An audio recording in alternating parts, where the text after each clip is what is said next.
Welcome to the Victims of the Punt Day 2 Championships review show. We're going to start at the top, work our way through the card, but before we do anything, I'll welcome Mark Shean. Mark, Dicko made a joke on Friday, at least I thought it was a joke, about watching to see if they'd left the taps on at Randwick. At that stage, they hadn't been switched on, but obviously something happened Friday night. Yeah, well, we had 28 and 29 degree days all week. No rain. Good for 5.08 on Friday. And they decide with the forecast at 18 degrees and overcast to water at 9 o'clock on Friday night. Absolutely brain dead. I think that's a polite way of putting it. Mark Rhoden, as the day unfolded, it seemed that the horses with the best wet track stats, so to speak, were figuring, and I think the track was still officially a good four, but it certainly raced a lot worse than that. Yeah, and I think people had juried to that certainly by the end of the card. But, when you had horses like, Addeybb and Natoya, I don't think they would be winning on, should have been a good three. They wouldn't have been winning. And Fasika, who'd been competent on soft ground, won the last, and the horse everyone backed in Trivier was a noted wet tracker. So even though it was still posted a good four, everyone was treating it like a 5 or a 6. So what is the obsession here with these track managers? We've had this on Blue Diamond Day in Melbourne. It's not isolated to Sydney as well, where they've just got to order. Like early in the week, we knew we were in trouble because the track manager said, they've predicted a couple of mils, but we'll have to see if we irrigate. Well, how about we have a good three, a fair income good three for a change, instead of this doctoring of tracks and creating lane racing? Yeah, you're right. The writing was on the wall. Got a bit of traction on Twitter. People were talking about it. I think no one's really surprised. We should be, because it just shouldn't be happening. But imagine if you owned a horse and set it for one of these championship races they keep talking about, and you draw barrier number one. Well, you may as well stay. Right. Yeah. And what if you got Probabile? This is one of your target races, $1 million race. You're a dry tracker, with a hot week, and then you end up with a 5 or a 6. So are they just focusing on presenting a track to suit the Queen Elizabeth, where all of them are basically wet trackers? I'm speculating, but I suspect that had something to do with it. Yes. I think there is no such thing as a good three anymore. They are. Well, no, there are. No. But they're by mistake when we got a good three. Remember, we all cheered when they upgraded it to a good three because they were running track record times. But plenty of time, both Metro and Provincial, they'll be running on firm surfaces, but they're called a good four. So anything between like a 2.5 and a 5.5 is called a 4. It's fake news. Yes.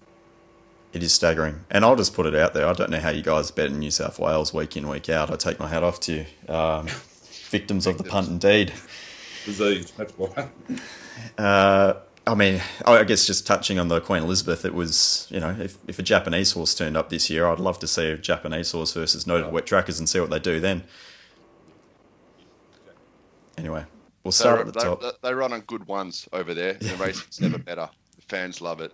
It's leading the world. Yet, anyway, my love for Japanese racing. Yeah, me too. Look, we're going to start at the top. We'll go through the card and see what we find. The 2-year-olds over the mile.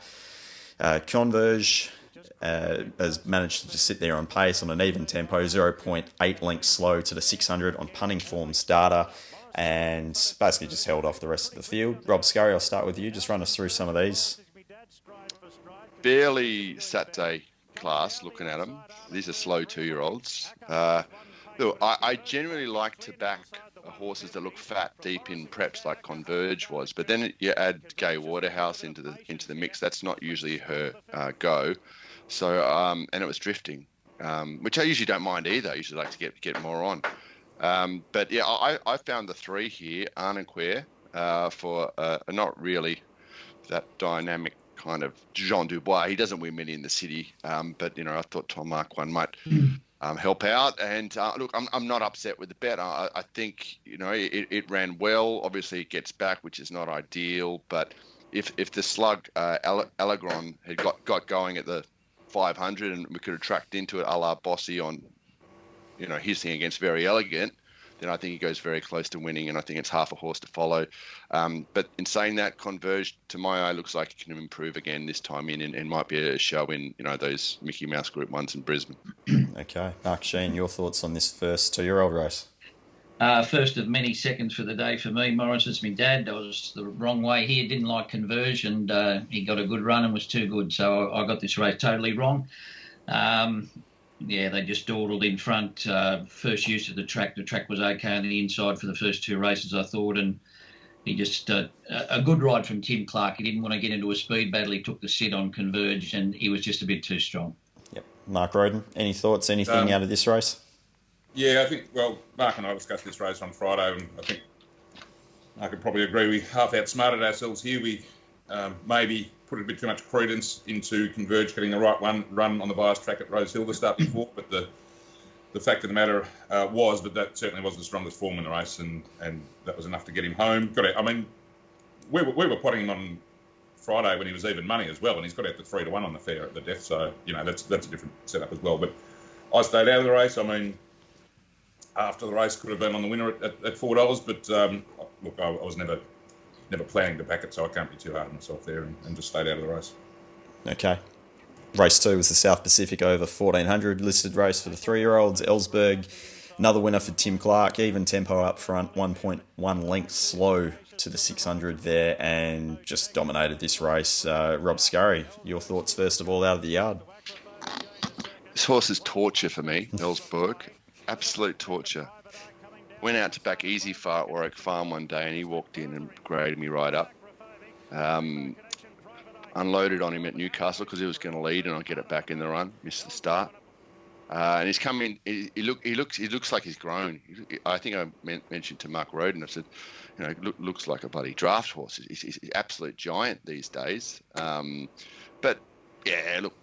They all paraded pretty well here. I found outclassed horse, Yardstick, Private Eye looked like it improved a fair bit, and this Rainbow Connection for Matthew Dunn looks like a nice horse as well. So Ellsberg on speed, just dominated, can go up in class. There's a race for him in Brisbane for sure. He could turn out to be one of the best 3-year-olds, whatever that means. Mark Shean, Ellsberg was one of your finds on the previous show. Yeah, another very good ride from Tim Clark. He just dominated in front, and leaders are pretty hard to beat in these 1400s, especially when they go that slow. So, but I agree with Rob. He's an absolute tank of a horse, and he's got a very good race in him through the Brisbane Carnival. I think he's going to Hawkesbury, and then he'll go to Brisbane, but he'll win a good race for sure. Mark Rhoden, how's Ellsberg profiling for you? Yes, very, very promising, very strongly.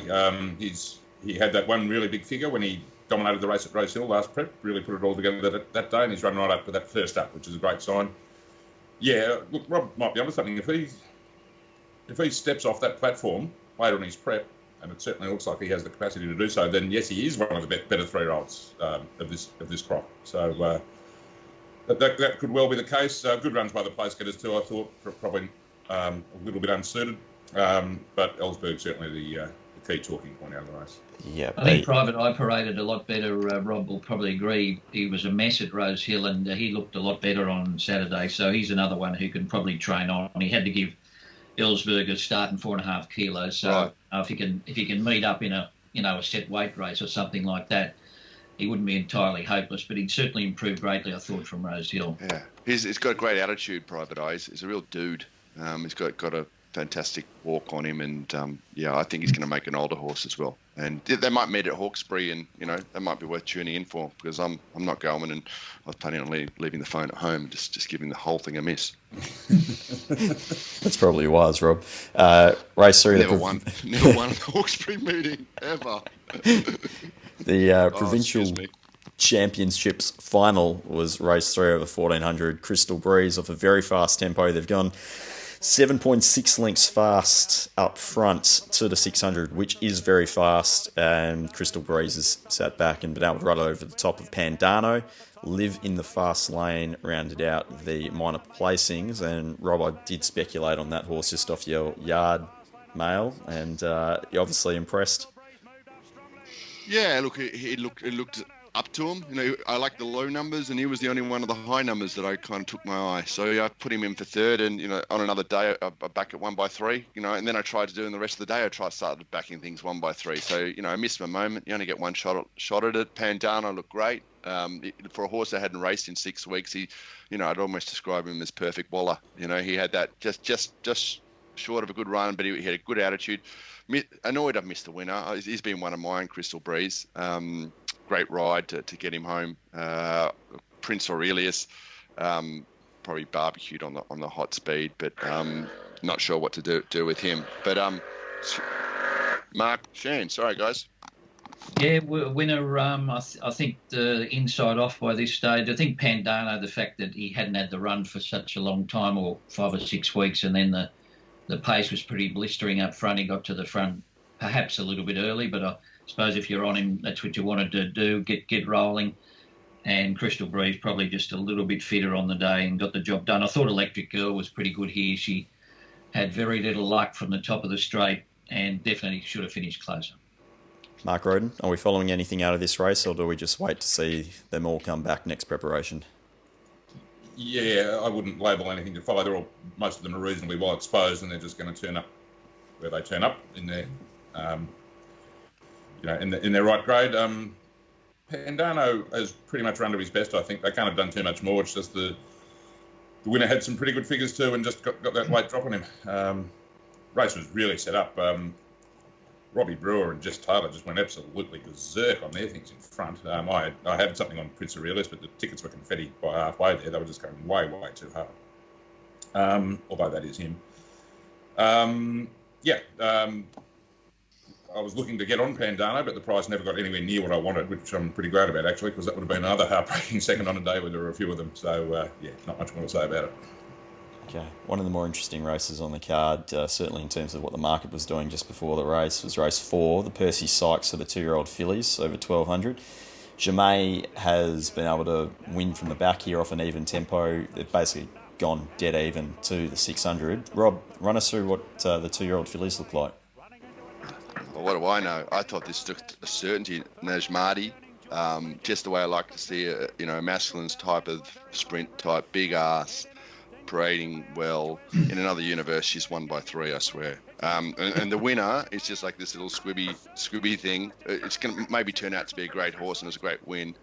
But yeah, it looks like a pony. Other than that, I could barely find a fourth number, and it's very rare in Sydney where I can't. They all don't kind of look good. It's more like I can find maybe 1 or 2 horses that I don't think can win that are possibly lays, and sometimes they win. Anyway, but yeah, look, I don't know what's happened to Najmati. Too bad to be true. I haven't looked at the steward's report, but there might be something there. Anyone? Mark Shean, what has happened to Najmati? Yeah, I think poor recovery, and they said might be at the end of her preparation. Look, she's a little bit easy in the market. I thought she'd be ridden closer and be too good. I thought she paraded great. She looked big and strong, but they knew, and I did my cash. I think saving grace, I laid Crystal Bound. Jamia, well, I think this was a good training performance because they could have gone to the slipper, and they elected to back off. She didn't have much luck in one of the lead-up races there behind Arcaded at Rose Hill. She's only a pit pony, and they focused on this race.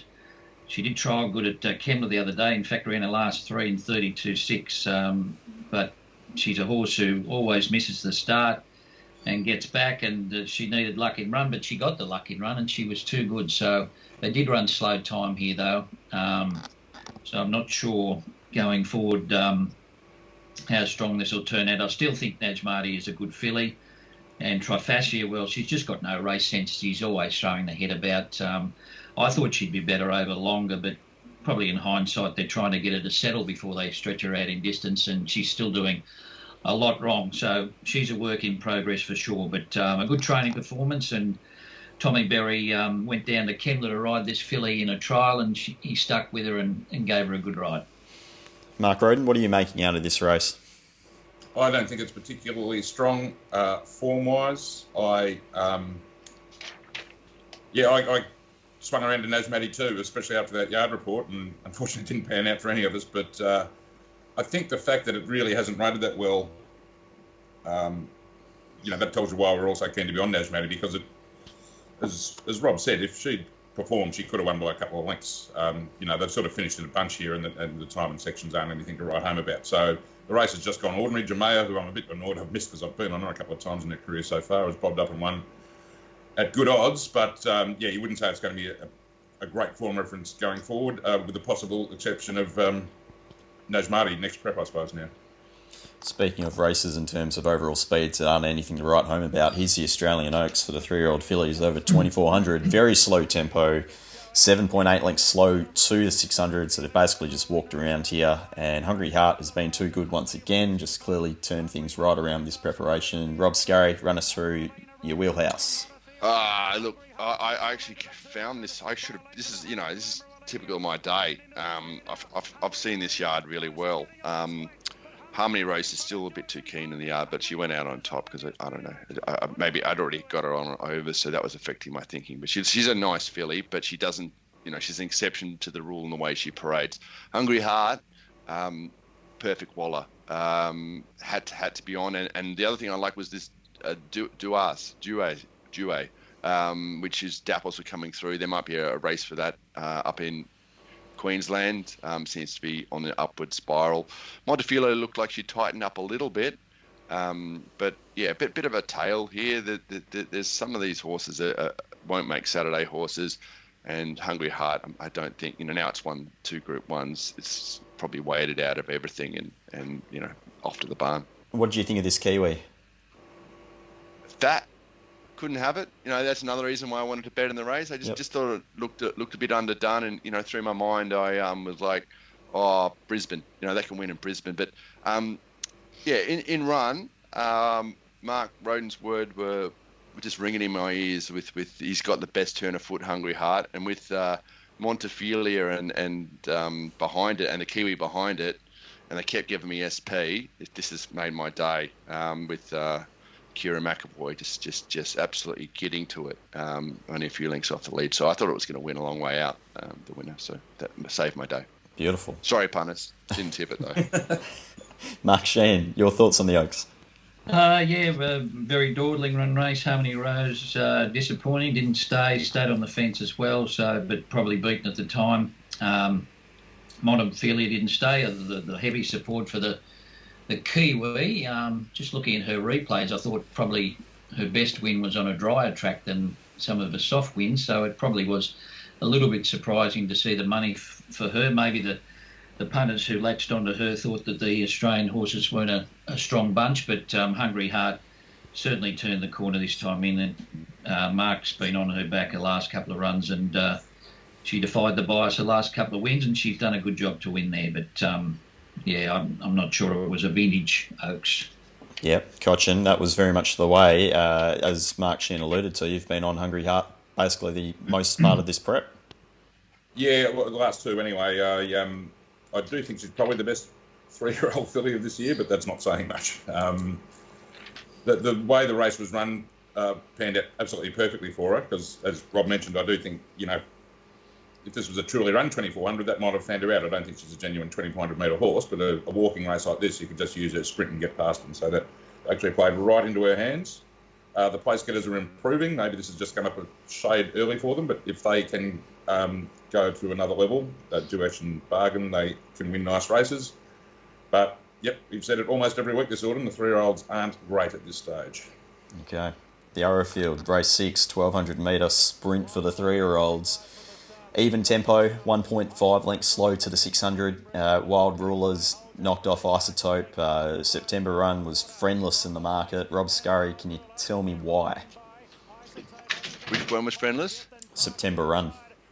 Look, it was not doing well of things. He had the right amount of condition on it for a waller runner, but just getting sweaty and walking a bit average. When most of them are walking really well, this kind of stuff really sticks out. And when most of them aren't sweating in the wrong places, it's like that. So yeah, I had to take it on. I think I spent a bit of time on the text just for Dicko to say why I didn't like it. But yeah, I'm dirty here. I've Wild Rulers sort of half one of mine. Backed it numerous times, and I thought it paraded well.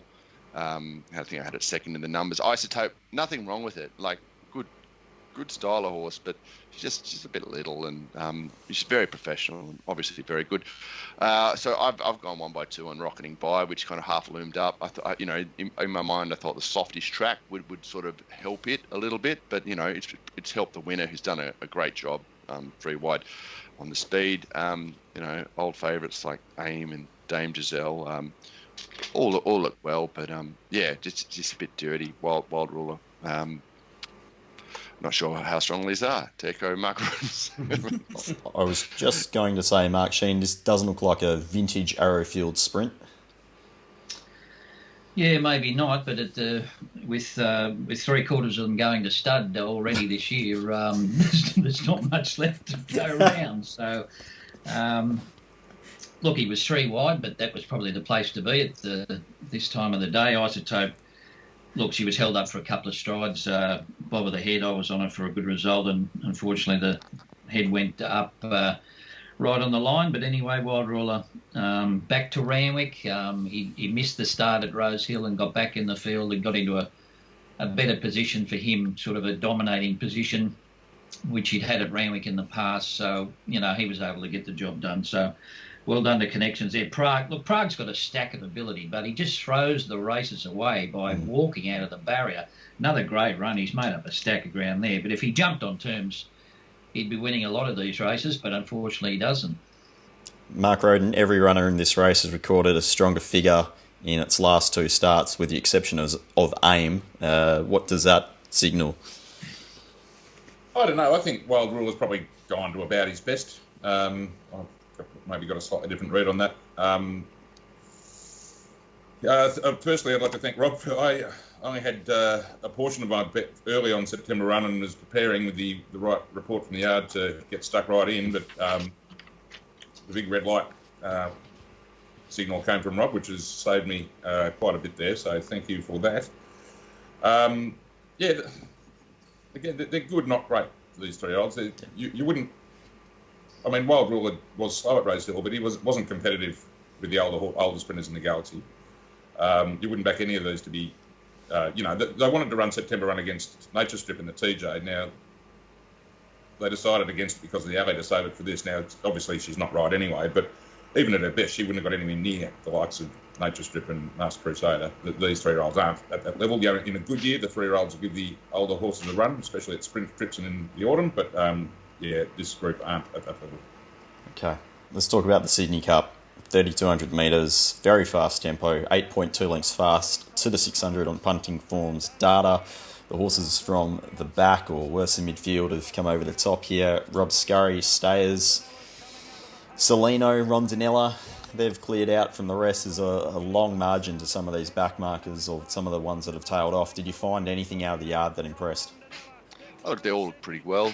Stayers walk around at top, close to top, relaxed. Is what I look for. And when you got 15 of them walking around like that, it's a bit tricky. I missed the winner. Look well, perfect wallet, but it's a bit of like a boxy, square-looking thing.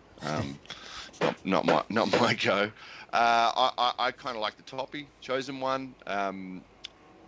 Looked really well, but it was a no-bet race for me. Look, I thought the favourite Moon, the Haggis horse, looked almost better than it did at Rose Hill when it won.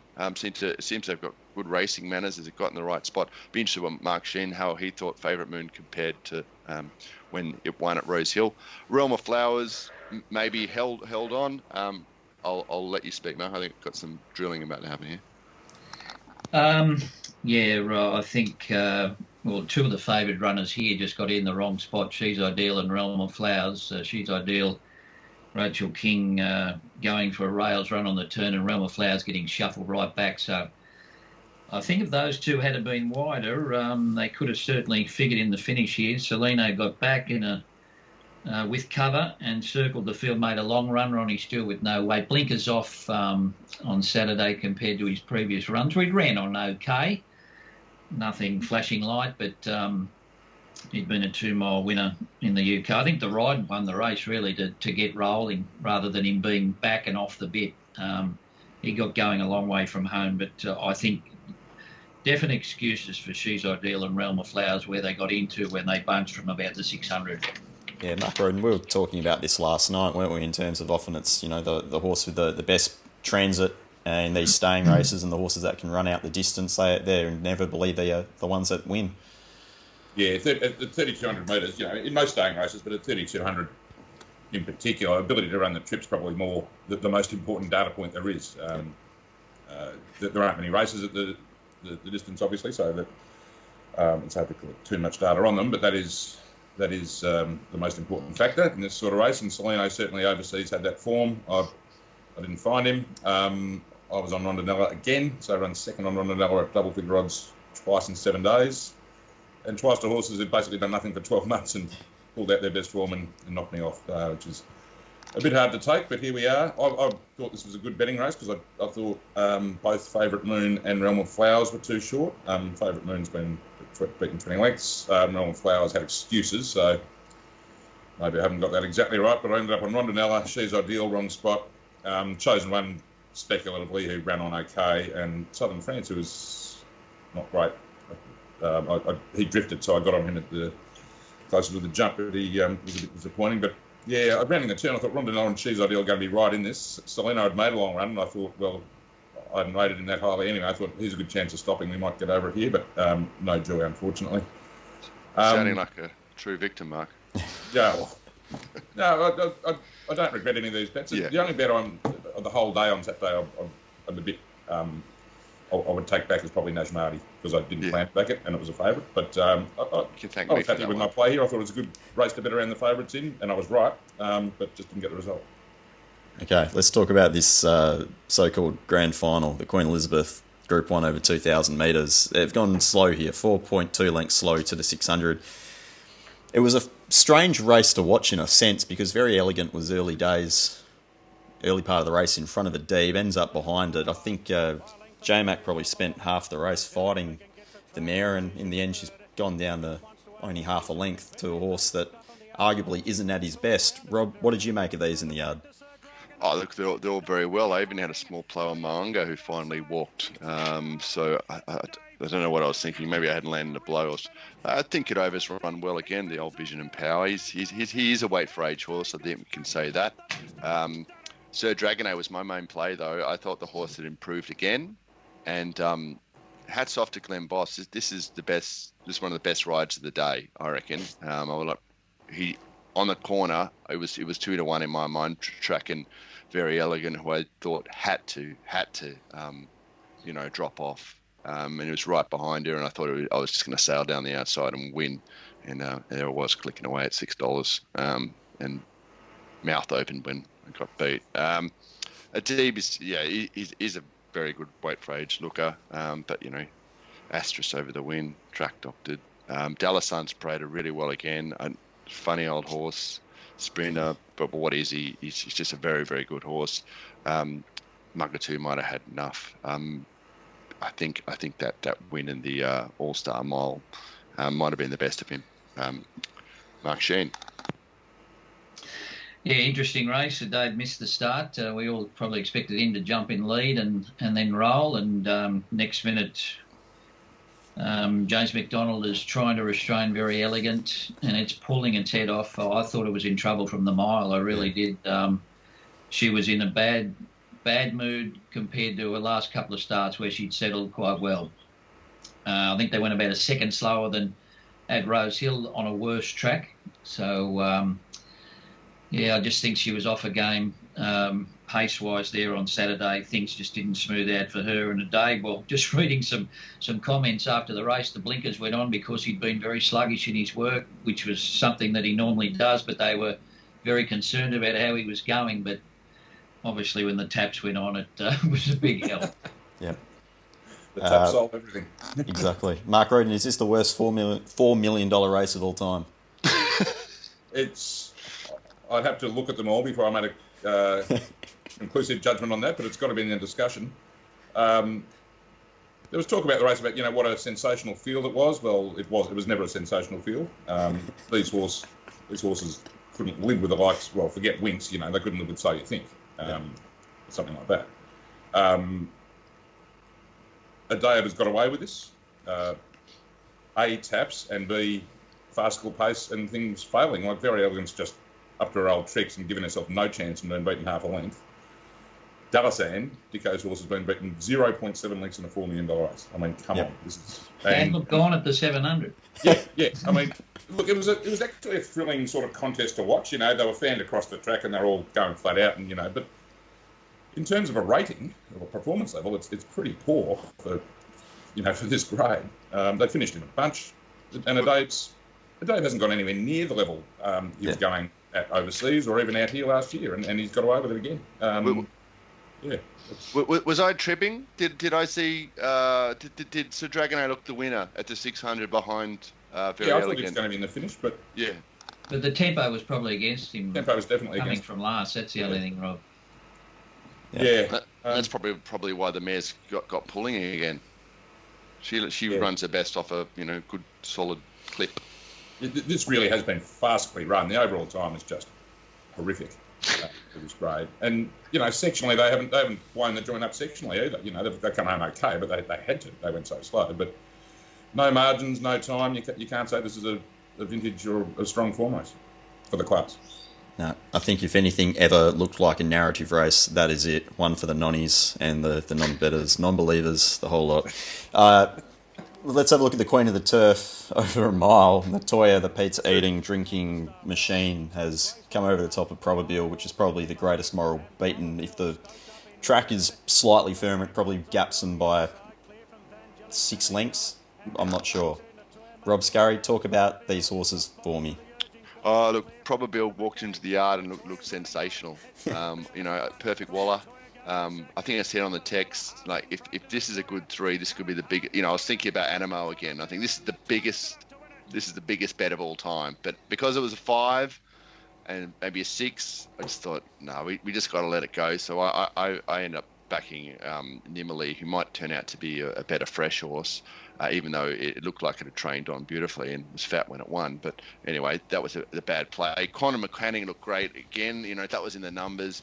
And Natoya, nothing wrong with it. The form's there. The track suited. I felt like a real goose after the race. All Saints Eve, I've never seen it look so well. Not that it's ever been one of mine. Colette looked pretty well, but she seemed suited to me at the weights and on the track. But yeah, look, Probabile was certainly beaten if they don't doctor the track. Yep. Mark Shean, your thoughts? Look, she got into a good spot, Probabile. Just started to niggle before the turn, though. You would have thought she would just be trucking up on the bit. Still got away and looked the winner. Natoya just wearing them down. So we had a Doncaster winner beating an Epsom winner. That's pretty good when you think about it, but not many people probably would have been on Natoya. She'd run in the Doncaster, got up on the inside, but here coming down the outside like she won the Doncaster. So got conditions to suit. Everyone's seen the race. I thought Angelic probably a little bit should have finished a touch closer, but I don't know where they go from here. A lot of these mares might go to Brisbane. One thing about Probabile, she does get off the bit. I remember one day on a good track when she won. She does look like she's in trouble for 500 metres out, and Kieran seems to get into her, and he knows her. And you're right. Yeah. Mark Rhoden, just another second. Another getting knocked off again by a horse who's done nothing for 12 months. I wouldn't say absolutely. It wasn't absolutely terrible in the Doncaster, but you couldn't entertain it against Probabile at Waite Road. But Randwick Mile and Sting Out, she found that best form, of course. I was on Probabile. The softness of the track was playing on my mind, so I didn't go again or anything, but I was already on. And that's just taken the edge off her and played into Natoya's hands. Still beating the others by 2 lengths, and did look home for all money at the 150. So a bit nauseating, but here we are. Shout out to who's it? Pat Hegney who got in touch on Twitter asking about Quantum Mechanic. He was impressed with its run at Rose Hill, and I said he was right to be. It was a very good run against the bias that day, and it bobbed up here and run 3rd at good odds. I hope Pat had something on it each way. But yeah, I already said more than I wanted to about this race. I don't really want to ever watch it again. It was horrifying. Okay, well, we can probably mention this race in the same boat. Sapphire Stakes over 1,200 for fillies and mares, and Fasika's managed to get over the top of Entrevert, which I think the entire nation was probably on. Even tempo, 1.3 lengths slow to the 600. Rob Scurry, talk about Fasika, the Kiwi, and a few of the others. I was a victim of fake news here. Flicking between 526 to 528, I caught a bit of Fasika's terrible trial and stuck in my head. Horse looked outstanding from the yard. But this, and I'm thinking in the back of my mind also, SP Pro. This horse last prep was short. Every run it was short. And yeah, maybe I've copped too many punches and too many bad decisions, and I've ended up being on Wonderbar, who I thought looked great. I think I sent out the fave on top. I think I called it a B grade Probabil because it looked a lot like Probabil to me, or maybe its colour did, or maybe I'm reaching. Seasons look as best as it ever has. Small play on that. Not my horse. Never going to be my horse. I don't know why I'm betting on that. Tafane looked great early, and the money's really come from it. I got a little bit $11, $12, but the last lap or two with the jockeys up, she just doing a few things that I didn't like to see. So I got out of her. Wonderbar busting to win a race. Good honest thing, but I'm not sure how much. Maybe she'll bob up on a heavy 10 and just blow them away. Bit of a return to form. Sweet deal. California Symbol looked really, really well again, but maybe she's just a freshie. Mark Shean. Yeah, well, this was another one. I thought the first trial was good and the second trial was horrific at Randwick. I think I've backed her every start bar Saturday. I had a massive win on her when she won her first start at Warwick Farm, and I've been on her back. I was on her in the Sapphire this race last year for the National Debt when White Moss held her at bay, had the double Addeybb into it, so it's bringing back bad Victim! And there I am on Wonderbar and Entrevert, who was in the Doncaster Hotel for most of the race. So it's a race that I'm not too fussed on. Seasons end up in the wrong spot. Barrier number one, you're in the wrong spot. Barrier number one at Randwick after the taps have been on. Wonderbar honest, but Fasika paraded brilliantly, and a man should have been on it on looks, but you just don't know whether they've come back after mares lose a bit of form. But Joe Pride's done a great job to get her back. He's done a great job with Eduardo as well, and she got into a great spot and was too good on the day. Yes, indeed. Mark Rhoden, it was a great bet from yourself. You timed it to basically perfection, just getting it just in time before I think everyone sort of clicked at once, probably a minute and a half afterwards, and the market went from 420 into basically 370 and never got anywhere near that again. Just torture, wasn't it? As my mate Dan Kelly's fond of saying, the operation was a success, the patient died. Everything right except the result here. Yeah. And back Wonderbar to win about the same amount late as well, and both looked winner at different times in the straight, I thought. And I know we didn't, but someone's back for Zika. It's been, despite the huge go for Entrevert, there's been very solid support for the winner off what the boys said, looked a very ordinary last trial. So I've missed the winner, but it's been, when you get something being like basically 480 in the morning into 320, and they're backing something as well from 10 into 750, that's serious money as well. So the winner was very strongly fancied, obviously.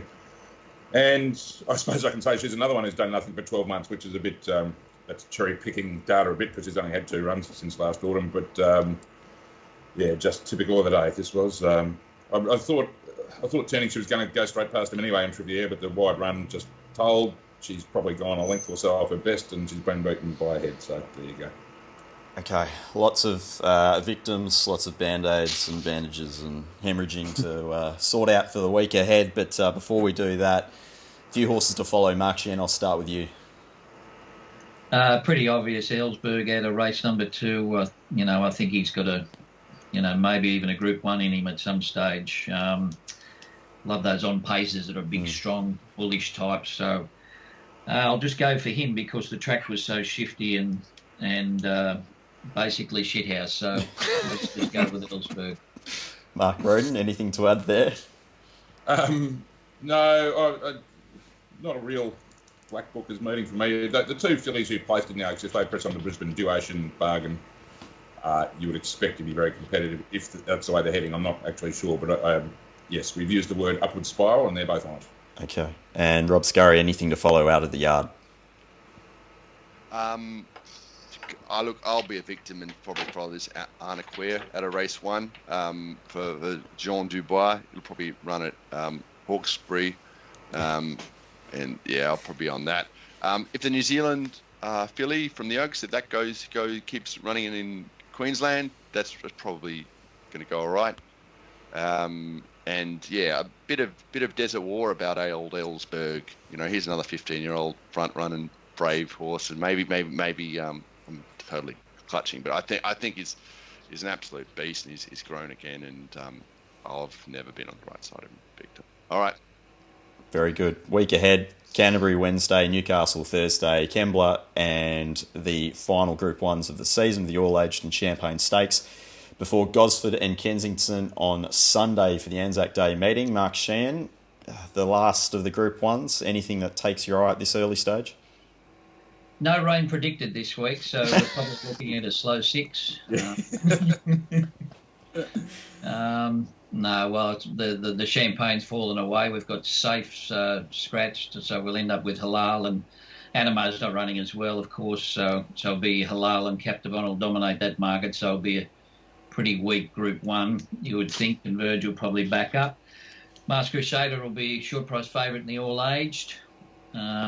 And be interested to see if Kerry McAvoy gets back on after some comments made about his ride when it was beaten out of sight by Nature Strip.